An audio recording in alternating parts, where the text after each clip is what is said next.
de Neemias. Hoje nós vamos para o capítulo 7. Capítulo 7. Vemos até aqui um trabalho realizado por Neemias, tendo vindo de lá do rei Artaxerxes, desejoso de reconstruir os muros que estavam destruídos. E é interessante a forma como ele vê aquilo que ele está fazendo para Deus, né? Estava restaurando os muros, mas para ele isso era alguma coisa muito especial, né? Numa das situações quando os inimigos tentam distrair ele, tentam tirá-lo desse serviço, né? A gente vê aqui o valor que ele dava para esse trabalho, aqui no capítulo 6, verso 3, né? Quando Sambalate, Tobias, Gesem estavam ali criando uma artimanha para tirar ele daquela obra e queriam fazer mal para ele, um dos argumentos dele que mostra esse valor que ele dava para o que estava fazendo, aqui no capítulo 6, verso 3, diz assim: enviei-lhes mensageiros a dizer, estou fazendo grande obra, de modo que não poderei descer. Então esses muros que eles estavam ali restaurando, reedificando, é visto por Neemias como algo de grande valor. Isso é uma visão que nós como cristãos temos que ter daquilo que nós fazemos para Deus. O que você faz pode parecer pequeno aos olhos de muita gente. Muitos talvez vejam a sua dedicação, o que você faz, e talvez não deem valor àquilo que você faz. Mas é importante você saber o valor que Deus dá àquilo que você faz. E para Neemias, essa restauração do muro, que alguém poderia dizer, mas isso é só uma construção. Mas para ele eu estou fazendo uma grande obra. Às vezes você está fazendo alguma coisa que precisa que você próprio veja como algo importante diante de Deus. Muito bem, muros então vêm sendo construídos, e quando nós entramos aqui no capítulo 7, nós percebemos que os muros e as portas já estavam tudo resolvido, né? Diz aqui o versículo 1 do capítulo 7, ora, uma vez reedificado o muro e assentadas as portas, estabelecidos os porteiros, os cantores e os levitas, eu nomeei Hanani, meu irmão, e Ananias, maioral do castelo, sobre Jerusalém. Hananias era homem fiel e temente a Deus, mais do que muitos outros. Então nós vemos aqui que a edificação dos muros e as portas já estavam colocadas no lugar, tudo resolvido. Juntamente com isso, ele estabeleceu os porteiros, aqueles que seriam os responsáveis pela segurança na entrada das portas sobre a cidade. Os porteiros, quando nós lemos aqui porteiros, não era só alguém que ficava ali olhando para as portas, vendo quem, não, era alguém que de fato exercia uma segurança ali nesse contexto que eles se encontravam. E aqui nós vemos que ele foi colocando todas as coisas nos lugares, os porteiros, os cantores e os levitas. E ele então nomeia alguns para estarem à frente ali, para estar ali zelando, cuidando, ali administrando Jerusalém, né? E diz aqui que ele nomeou Hanani, seu irmão, e Hananias. Quando ele nomeia o irmão dele, não é uma questão política. Dentro da política, estamos aí em tempo de política, tem muito disso. Eu vou fazer um agrado aqui para esses daqui, porque eu ganhando o agrado dele, isso vai ser benéfico para mim. Não era alguma coisa política, não foi uma nomeação política. Ele nomeou Hanani e era seu irmão, mas porque Hanani, de fato, deu provas do zelo dele por Jerusalém, né? Hanani era aquele seu irmão, e não é só por ser seu irmão, mas foi Hanani que foi procurá-lo quando ele estava lá servindo ainda lá no reino de Artaxerxes. Foi Hanani que levou para ele as informações de como estava a cidade destruída e o quanto ela precisava de cuidados. Então, a despeito de ser irmão de Neemias, na verdade, ele era alguém que tinha zelo, que tinha cuidado pela cidade, e é por conta disso que ele é nomeado. Nós somos muito levados pela simpatia, deixa eu fazer um agrado para esse, deixa eu colocar aquele nessa função, nesse cargo, porque aí isso vai trazer algum retorno para mim. Não é nada disso. Ele colocou pessoas que ele viu que seriam importantes estarem ali cuidando da cidade. Inclusive, ele nomeia aqui também Hananias. Até parece uma dupla, é Hanani e Hananias, né? Mas só coincidência aqui nos nomes. Mas a gente vê que esse Hananias também era alguém especial que ele colocou lá. Hananias, diz aqui o final do verso 2, era homem fiel e temente a Deus mais do que muitos outros. Então o critério dele era alguém que primeiro temesse a Deus. A principal coisa, né? Isso é um dos pontos mais importantes. O jovem vai começar a namorar com uma moça, a moça vai começar a namorar com um rapaz. Veja, se teme a Deus, se é temente a Deus. Essa é uma qualidade extraordinária. Tudo na vida, nos relacionamentos, vai girar em torno dessa realidade, porque se não houver temor de Deus, então tem tudo para dar errado. Principalmente no convívio com um cristão, tem tudo para dar errado. Então, aqui Neemias, quando ele vai nomear alguém para a cidade, ele nomeia o irmão, que era alguém que tinha interesse pela cidade, que cuidava da cidade, e Hananias, que era um homem fiel e temente a Deus mais do que muitos outros, ou seja, era alguém que se destacava dentro dessa realidade. Nós vamos eleger diáconos, vamos eleger presbíteros, tem que ser alguém que se destaque na fidelidade a Deus, no temor de Deus, alguém que de fato faça diferença no ambiente. Todos nós aqui somos cristãos. A igreja tem muitos membros, mas há alguns que se destacam mais por conta do seu temor a Deus. É inevitável isso. É inevitável. Não tem como fugir dessa realidade.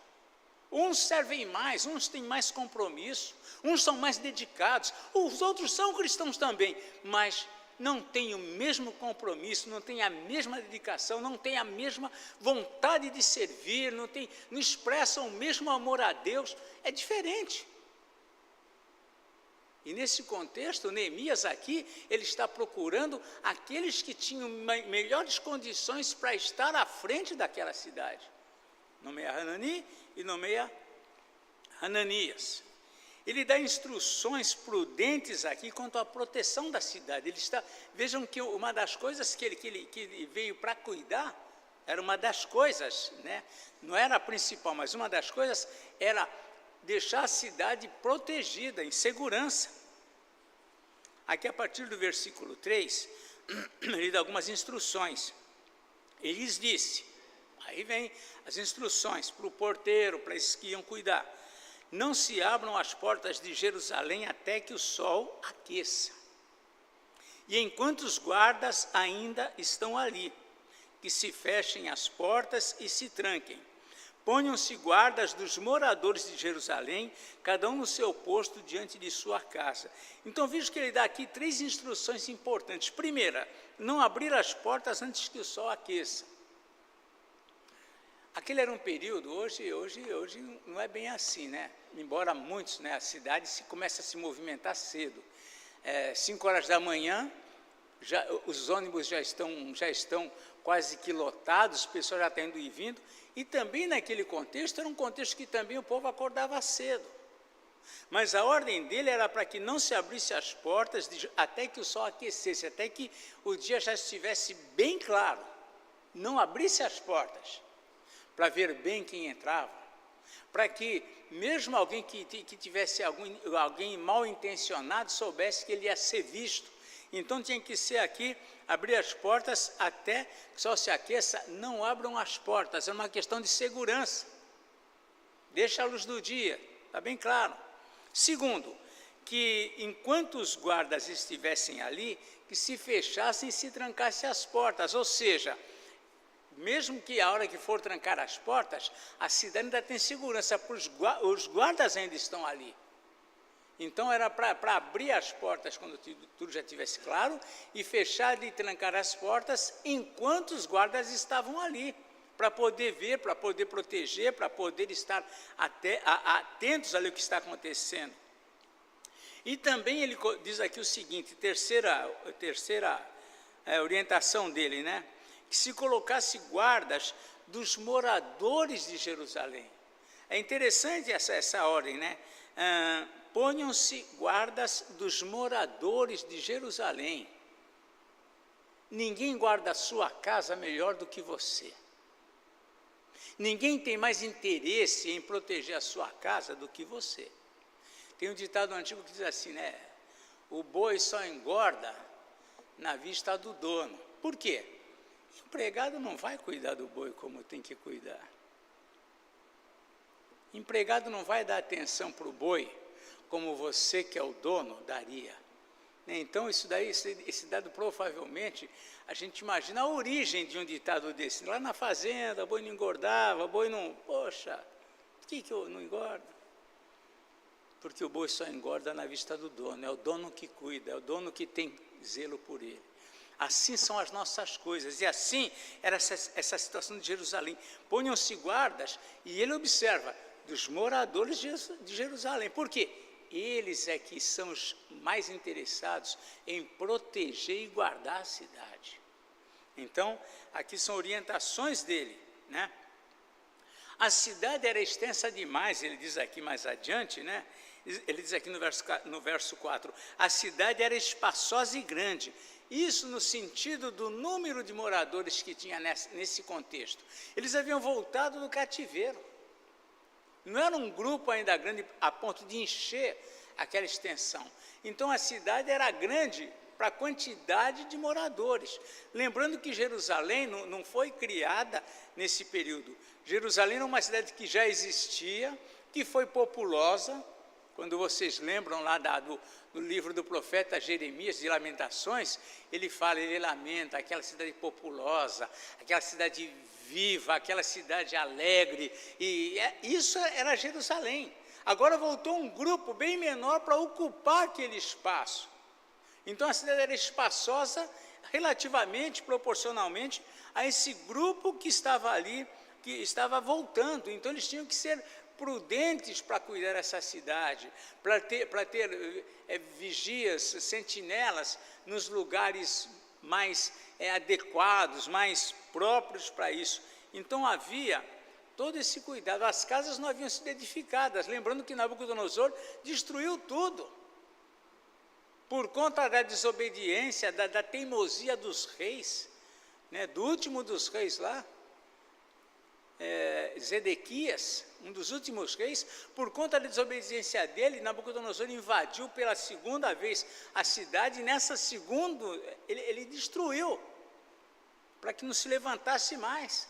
Então não haviam casas ainda para eles, estavam ainda se ajustando a essa realidade. Muito bem. Outro fato também, né, é que muitos que vieram do cativeiro, muitos não iam morar dentro da cidade. Lembrando que naquele período, qual que era a atividade da maior parte do povo? Era agricultura. As pessoas iam ficar cuidando lá do quê? Das plantações. Era a criação de gado miúdo, ou fosse de ovelhas, fosse de cabras, de bois. Então, eles eram uma atividade fora de Jerusalém. Lembrando que Jerusalém ficava numa montanha elevada. E os demais do povo ficavam na planície, onde estavam ali os sítios, os lugares de criação, de plantações e tudo mais. Então, muitos não estavam na cidade. Então, a cidade estava um espaço grande para pouca gente. Então, é isso que ele está colocando aqui. Aí o que acontece, né? Nesse contexto, Neemias está se ocupando com a organização da cidade. Nesse contexto, ele registra o seguinte, aqui no versículo 5. Né? Então, meu Deus me pôs no coração que ajuntasse os nobres, os magistrados e o povo para registrar as genealogias. Ele estava retornando, ele iria ali administrar, ele era um governador ali da cidade. Então, o que eles tinham que fazer? Tinham que saber quem estava ali. Quem é esse povo? Né? Tinham que fazer ali um recenseamento, né? Era isso que ele precisava fazer, né? E chama a atenção aqui essa forma dele colocar, né? Então, o meu Deus me pôs no coração. Né? Às vezes é comum, muita gente usa, ó, Deus me disse, Deus me falou, Deus colocou no coração. Ele coloca de uma maneira, aqui bem sensata, Deus me pôs no coração. Essa experiência vivida, Deus colocar coisas no coração, Neemias já tinha vivido isso, lá no capítulo 2 do próprio livro, capítulo 2, versículo 12, capítulo 2, versículo 12, ele também usa essa mesma expressão, lá no capítulo 2, verso 12, diz assim, então à noite me levantei, ele tinha chegado há pouco ali naquele lugar, então à noite me levantei e uns poucos homens comigo, não declarei a ninguém o que o meu Deus me pusera no coração para eu fazer. Deus coloca coisas no coração da gente, né? Às vezes para que a gente faça alguma coisa, às vezes para que a gente tome uma decisão sobre a nossa vida espiritual, às vezes de fazer um bem para alguém, às vezes para a gente se envolver nas coisas da igreja. Deus coloca coisas no coração. E, lógico, dentro dessa maneira sensata, né? Deus coloca, como colocou no coração de Neemias, como também certa vez ele colocou também no coração de Davi. Davi experimentou alguma coisa assim também. Aqui no Salmo 27, versículo 8, só para a gente entender um pouquinho mais dessa expressão, é Salmo 27, versículo 8, Davi escreve assim, ao meu coração me ocorre, buscai a minha presença. Então, Davi sente no coração dele o que? Eu preciso buscar mais a presença de Deus. Ele coloca dessa forma, né? Buscai a minha presença. É como se Deus estivesse falando com ele, olha, Davi, busca a minha presença. E aqui ele, nesse versículo, ele também responde, né? Buscarei, pois, Senhor, a tua presença. Deus coloca coisas no nosso coração. Não é as coisas que às vezes, né, na falta de discernimento, na falta de prudência, muitos andam contando aí aos quatro ventos, olha, Deus me falou, Deus me disse. Não. De uma forma sensata, prudente, Deus fala conosco, sim. Deus nos chama para ministérios, Deus nos incomoda para a gente tratar algumas coisas que precisam ser tratadas. Às vezes ele usa alguém para falar com a gente. Às vezes ele coloca isso na nossa consciência, no nosso coração, para a gente avaliar. Mas o fato é que ele entendeu que ele devia aqui ajuntar os nobres, os magistrados e o povo para registrar as genealogias. Esse reinício, esse começo ali da cidade, de se organizar ali a cidade, ele tem esse desejo no coração, ele entende que Deus colocou isso, e ele então parte para essa ideia, né? E a ideia dele era essa, era reunir os nobres, magistrados, o povo, e registrar, considerando também que já havia um livro com os nomes do que haviam subido primeiro. Lembrando que a primeira leva veio com quem? Veio com Zorobabel. Foi a primeira leva dos cativeiros. Zorobabel, então, ele era um dos príncipes, ele era da linhagem dos reis, e ele então também faz uma genealogia que ele registra lá, né? Então ele coloca aqui, inclusive no verso 5, achei o livro da genealogia dos que subiram primeiro, e nele estavam escritos, e nele estava escrito, ele escreve, transcreve o que estava escrito nesse livro com respeito à genealogia. E aí ele escreve todo esse grupo, né? Então, dos versos 6 até o verso 73, ele vem aqui escrevendo todos aqueles que estavam aqui presentes nessa primeira leva. Ele vai escrevendo aqui todos eles, né? Depois ele soma, diz quantos tem.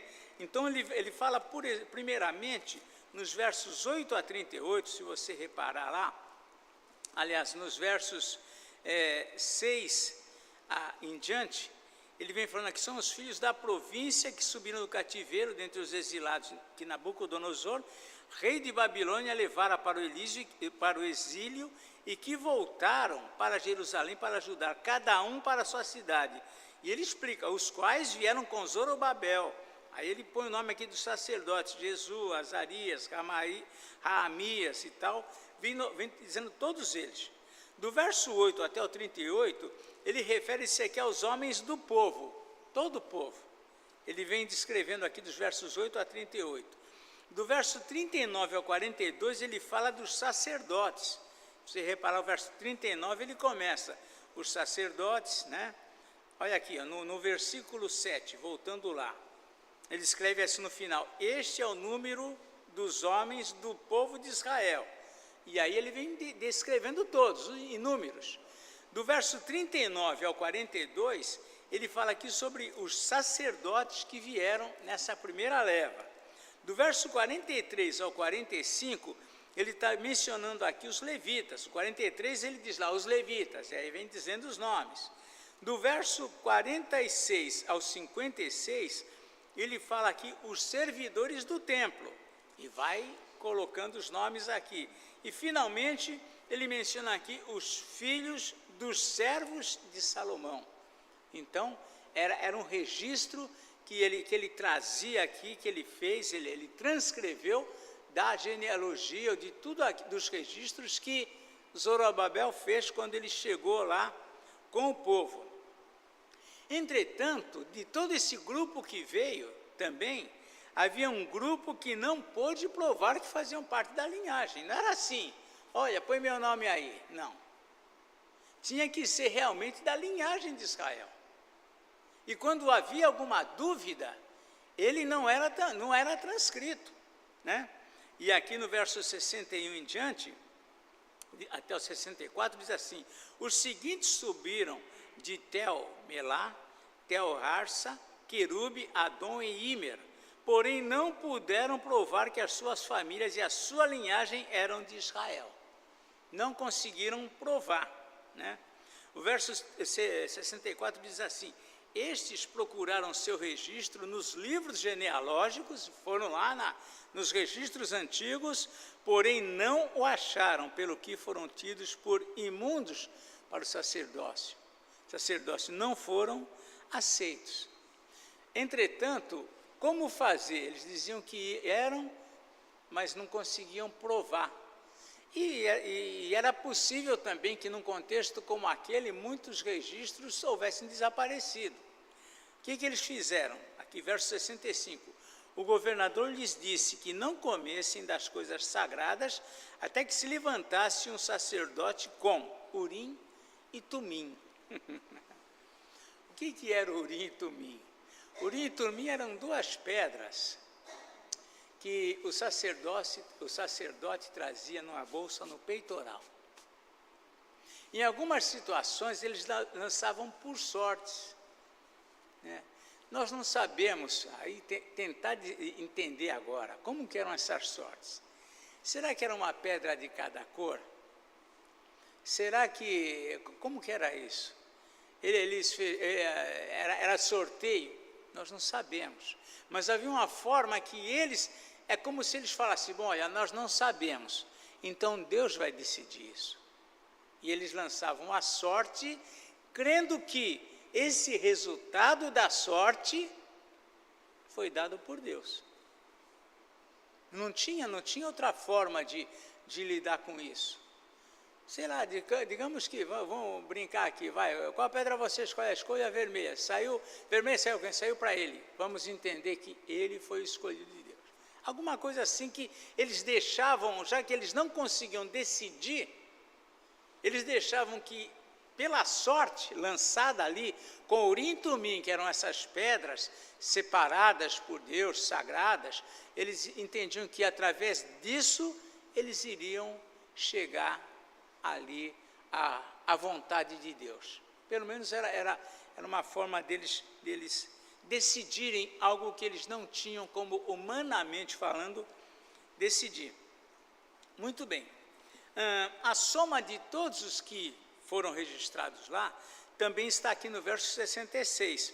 Toda esta congregação junta foi de 42.360, afora os seus servos e as suas servas, que foram 7.337, e tinham, tudo registrado, 245 cantores e cantoras. Tinham as cantoras também. Os seus cavalos, 736, os seus mulos, 245, camelos, 435, jumentos, 6.720. Então, nós vemos aqui tudo detalhado, tudo registrado, tudo organizado, né? A gente pensa que só porque era um contexto daquele ninguém, né, pensava, ninguém não, era tudo bem organizado. Muito bem. Finalmente, segue-se o registro aqui de todas as doações. Eles estavam começando um governo, estávamos começando uma cidade. Então, vem as doações aqui daqueles que eram os mais poderosos, né? Então, eles mencionam aqui doações, eles mencionam aqui algumas moedas que nós não temos informações. E, às vezes, quando nós temos informações, elas vêm dupla, é difícil saber exatamente esses valores, mas eles mencionam aqui daricos, né? Daricos, como uma moeda, um tipo de dinheiro. Aqui no verso 70 diz assim: alguns dos cabeças das famílias contribuíram para a obra. O governador deu para o tesouro, em ouro, 1.000 daricos, 50 bacias e 530 vestes sacerdotais. Então, era uma doação. E aí vem, alguns dos mais cabeças das famílias deram para o tesouro da obra em ouro 20.000 daricos, e em prata 2.200 arráteis. Arráteis, era um tipo de dinheiro, tipo de moeda, mas quando você vai ver os valores correspondentes em alguns livros, um traz 0,350 gramas, outro traz 0,500 e tanto, então é melhor nem entrar nesse mérito aqui, porque nós não vamos chegar aqui na exatidão, né? Então, todos esses trouxeram as ofertas. O verso 73 aqui, o último verso do capítulo 7, ele cita o seguinte: os sacerdotes, os levitas, os porteiros, os cantores, alguns do povo e os servidores do templo, e todo Israel habitavam nas suas cidades.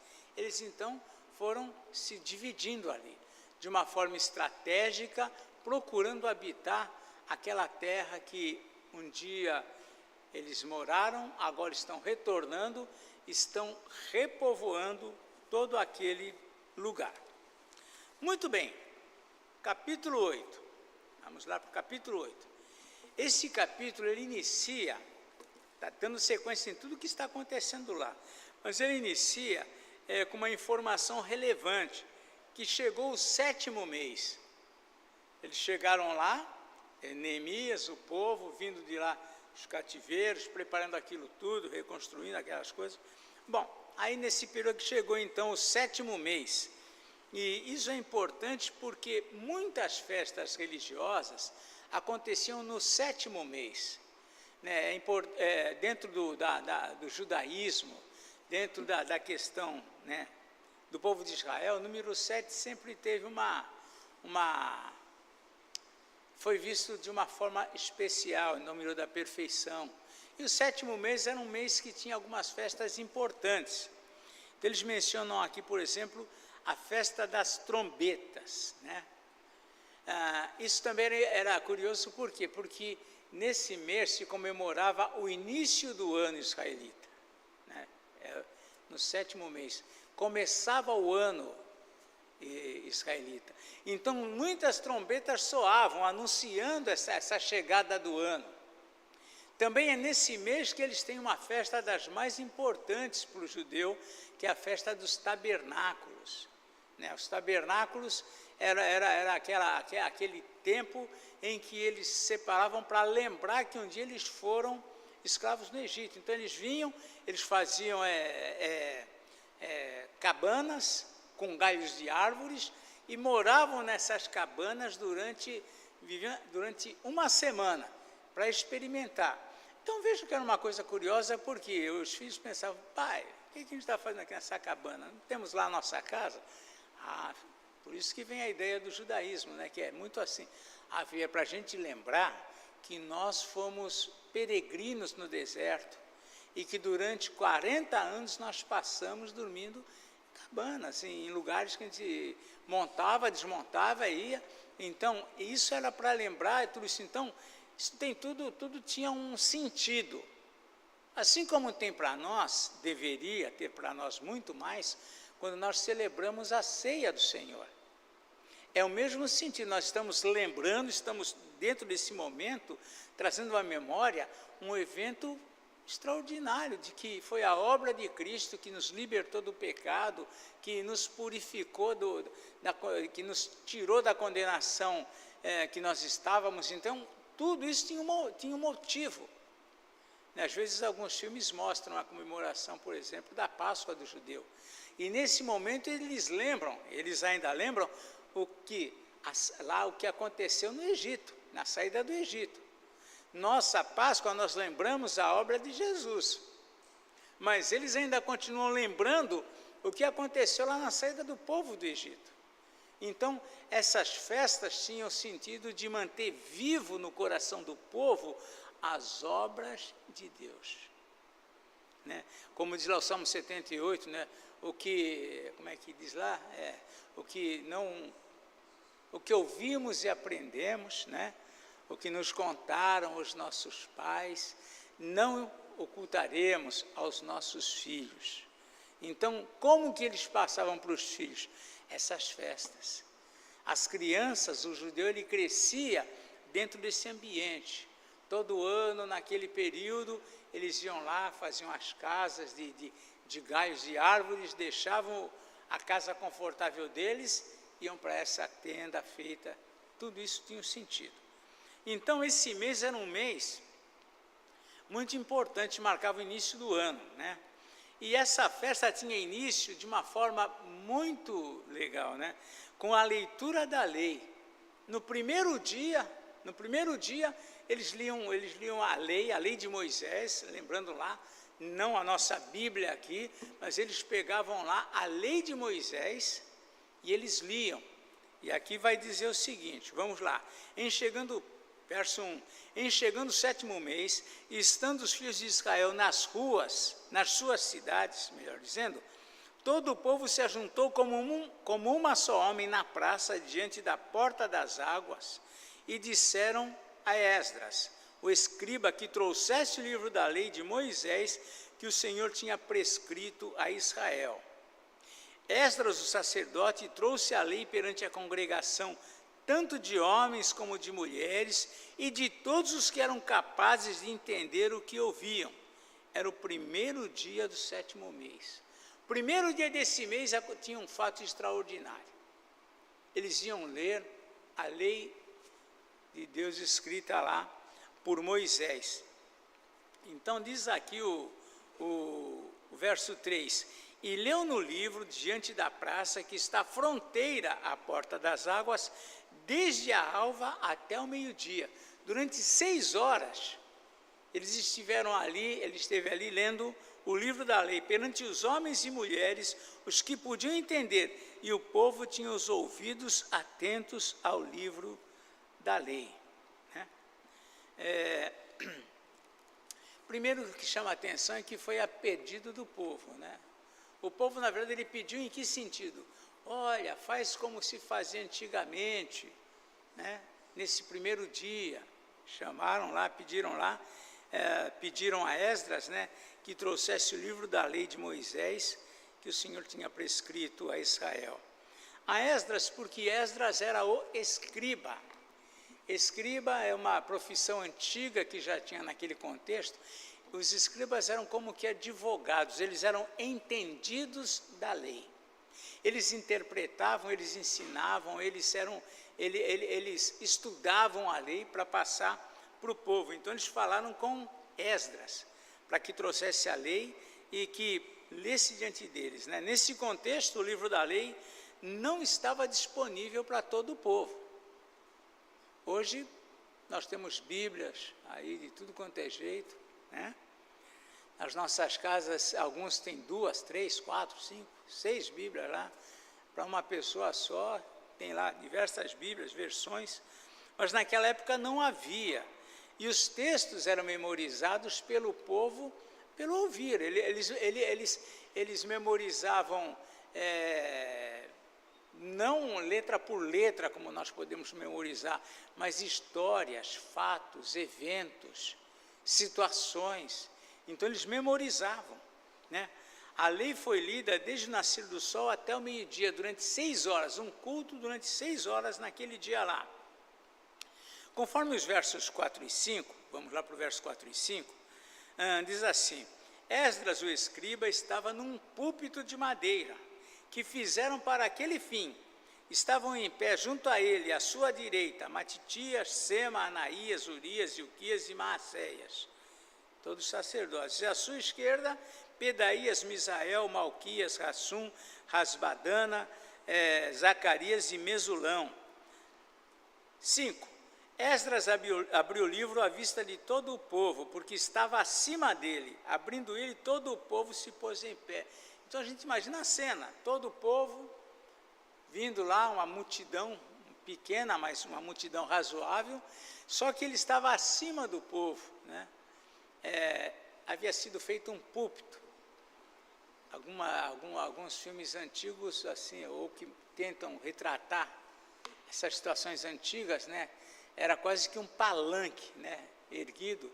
Às vezes, quando você vê filmes islâmicos, mostram lá alguém lá que subindo lá aquele palanque, ficando acima, para que todos vejam, para que tenha uma voz que alcance maior número.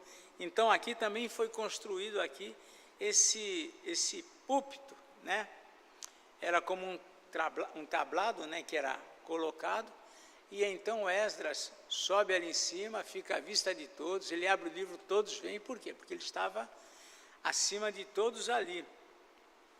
E esse púlpito foi provavelmente construído para esse dia, né? Eles não iam, num momento ali, isso daí já estava construído para que nesse dia ele pudesse ir lá usar e falar com o povo.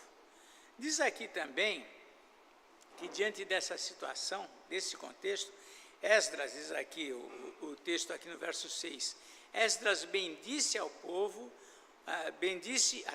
Esdras bendisse ao Senhor, o grande Deus, e todo o povo respondeu, amém, amém. E levantando as mãos, inclinaram-se e adoraram o Senhor com o rosto em terra. Então, eles estavam concordando com tudo aquilo que foi lido. Lembrando que Esdras estava lendo o quê? As leis. Se você abrir o Pentateuco lá, você lê Números, Deuteronômio, você vai ver que as leis ali eram de, olha, não faças isso, não faz aquilo, não faz isso, não faz aquilo, toma cuidado, cheios de advertências, e eles estavam lá lendo, e todo o povo diz, amém, assim seja. Eles devem ter ouvido ali, por exemplo, as bênçãos da obediência, né? Está lá em Deuteronômio, capítulo 26, por aí, bênçãos da obediência, castigos da desobediência. Eles ouviram tudo isso. E eles então, amém, amém, ou seja, nós concordamos com tudo isso. Deus é justo, alguma coisa nesse sentido. Muito bem, diante da leitura e explicação da palavra da lei, houve uma comoção entre o povo e todo o povo chorava. Diz aqui, né, indo daqui para frente, versículo 7, diz lá que Jesua, Bani, Serebias, Jamim, Acube, então estavam todos lá, e os levitas, lá no final, ensinavam o povo na lei, e o povo estava no seu lugar. estavam ali ensinando. A gente imagina que juntamente com Esdras lendo, explicando a lei, haviam outros no meio do povo que estavam ajudando também nesse sentido. Lá no verso 8 diz assim: leram no livro da lei de Deus claramente, dando explicações de maneira que entendessem o que se lia. Então não foi lá uma simples leitura da lei, mas eles iam lendo, iam explicando, esclarecendo o povo, traduzindo numa linguagem mais compreensiva, para que todo o povo entendesse o que estava sendo lido. Muito bem. O verso 9 diz assim: Neemias, que era o governador, e Esdras, sacerdote e escribas, e os levitas que ensinavam todo o povo, lhe disseram: este dia é consagrado ao Senhor vosso Deus, pelo que não pranteeis nem choreis, porque todo o povo chorava ouvindo as palavras da lei. O que eles ouviam? Que sobre a idolatria, eles sabiam que todo o castigo que eles sofreram lá em Babilônia, o cativeiro por conta da idolatria. Eles sabiam que não deviam se casar com as mulheres de outros povos, eles casaram. Então, tudo isso eles estão ouvindo, e diante do que eles ouviam, eles começam a chorar. Chorar diante daquela situação. Só que o que acontece nesse contexto, Esdras, Neemias fala: olha, hoje não é dia para chorar. A lei está sendo lida para que vocês saibam o que é o certo, mas não era um momento que estava sendo lido para condenar eles. Por quê? Eles já tinham sofrido por tudo isso que eles estavam ouvindo. Eles já tinham passado 70 anos no cativeiro por causa da desobediência. Mas esse momento não era um momento de que estava sendo lido para acusar, para culpar, mas só para lembrar eles: olha, é isso que a lei diz. Só que eles estavam chorando, né? Todo o povo aqui chorava ouvindo as palavras da lei. E então, eles dizem aqui: olha, hoje não é questão de ler, não era um momento para chorar, mas um momento de se alegrar diante de tudo que Deus tinha feito. Olha, vocês, tudo bem, deviam ter agido diferente, deviam, mas olha, Deus hoje já tirou vocês do cativeiro, Deus trouxe vocês para a terra que era de vocês. Os inimigos não queriam que vocês edificassem o muro, vocês já conseguiram edificar o muro. Os inimigos estavam lutando para que vocês não colocassem as portas no lugar, vocês já colocaram as portas. Hoje é dia para sorrir, é dia para se alegrar, não é dia de chorar, não é dia de prantear. Disse-lhes mais, está aqui no verso 10: ide, comei carnes gordas, tomai bebidas doces e enviai porções aos que não têm nada preparado para si.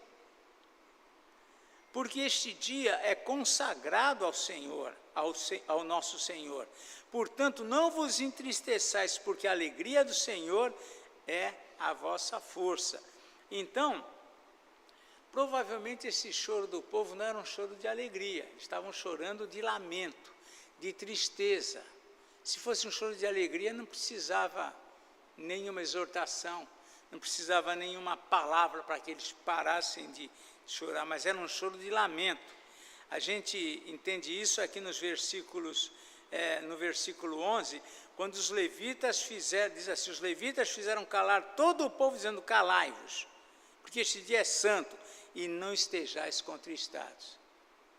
Então o povo estava ali chorando, como se fosse um momento para se sentir culpado, mas eles já haviam sofrido por conta de tudo aquilo que eles fizeram. O que houve? Houve alegria, o povo repartiu comida com os pobres, os que não tinham, aqueles que não tinham repartiram com eles, portanto era um dia de alegria, né?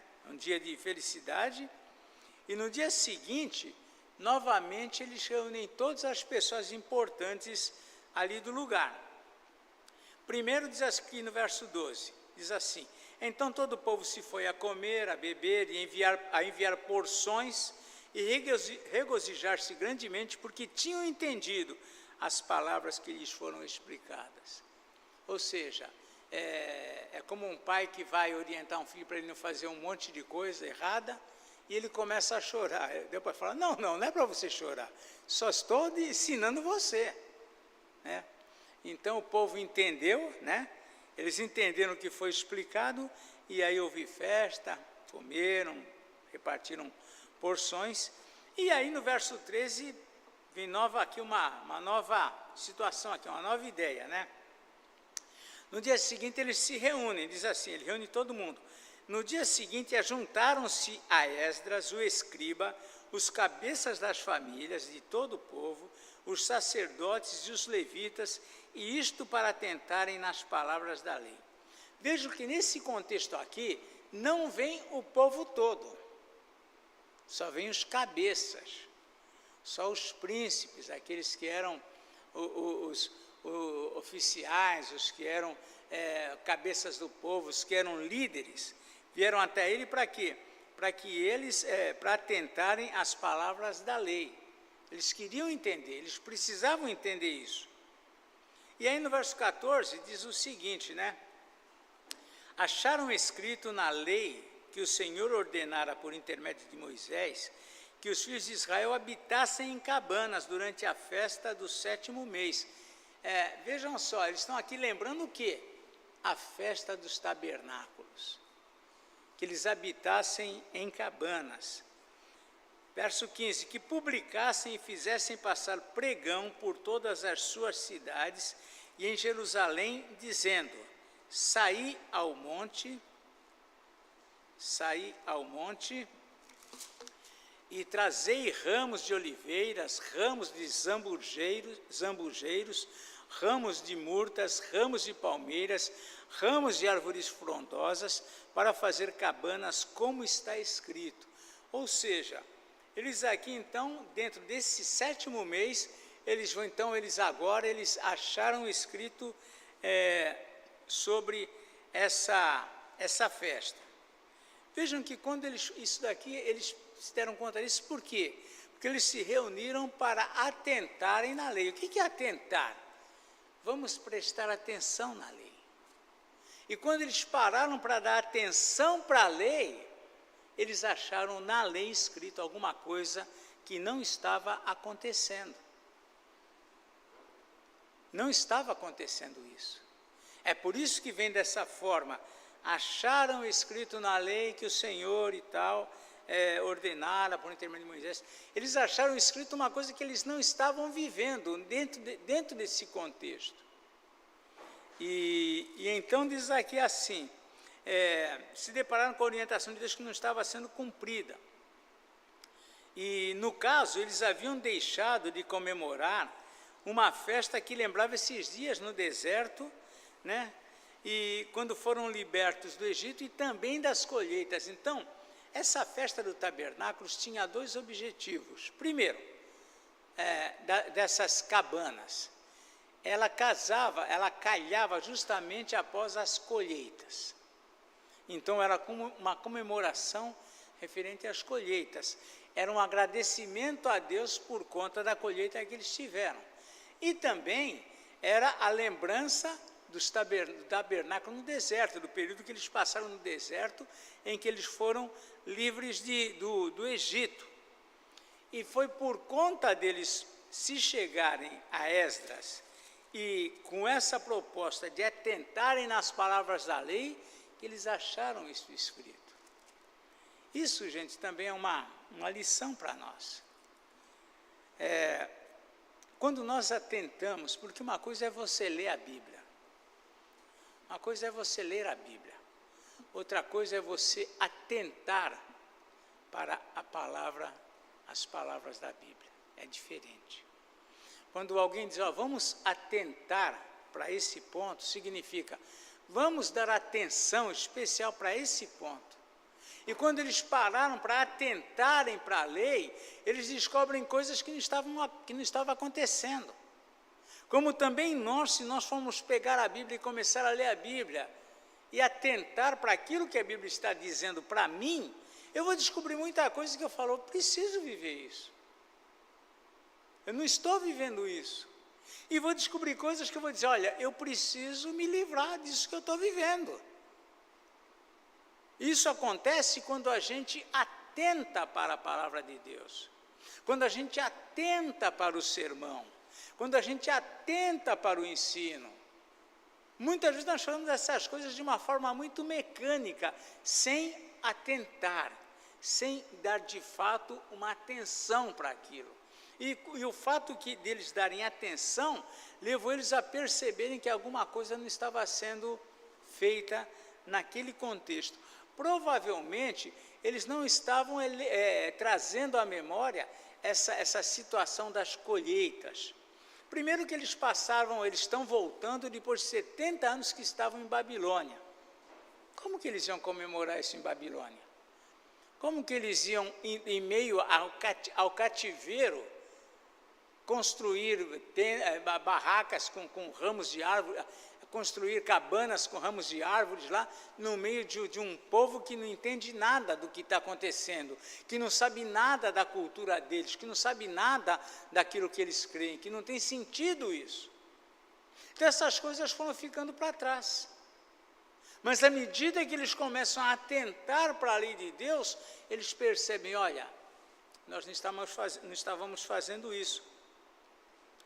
Aí diz aqui o verso 16, saiu, pois, o povo, trouxeram ramos e fizeram para si cabanas, cada um no seu terraço, e nos seus pátios, e nos átrios da casa de Deus, e na porta das águas, e na praça da porta de Efraim. Então, todo aquele lugar, o povo saiu de casa, ou de onde eles estavam morando, para habitar durante uma semana em cabanas. Toda a congregação que tinha voltado do cativeiro, diz aqui o verso 17, fez cabanas e nela habitou, porque nunca fizeram assim os filhos de Israel, desde os dias de Josué, filho de Num, até aquele dia, e houve muita alegria. Então era algo diferente, era algo que chamava atenção, que despertava para coisas que Deus tinha feito no passado, mas que talvez eles não estivessem vivenciando isso que está acontecendo. Eles, no caso, deixaram de observar uma festa do tabernáculo, mas, atentando à palavra, perceberam isso.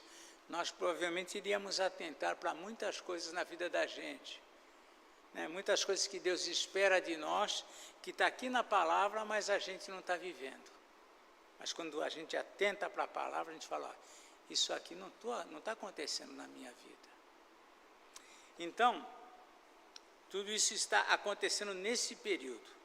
Muito bem, a ordem foi para que eles resgatassem essa festa, e eles resgataram, eles comemoraram então esse dia, voltaram a obedecer aquilo que Deus havia estabelecido para eles, e houve muito grande alegria. Quando a gente se volta para Deus, quando a gente busca mais a Deus, a gente também sente alegria. A gente sente prazer, a gente sente satisfação. É como se a sua alma estivesse retornando para aquilo que ela sempre deveria estar, ou no lugar que sempre deveria estar. Muito bem.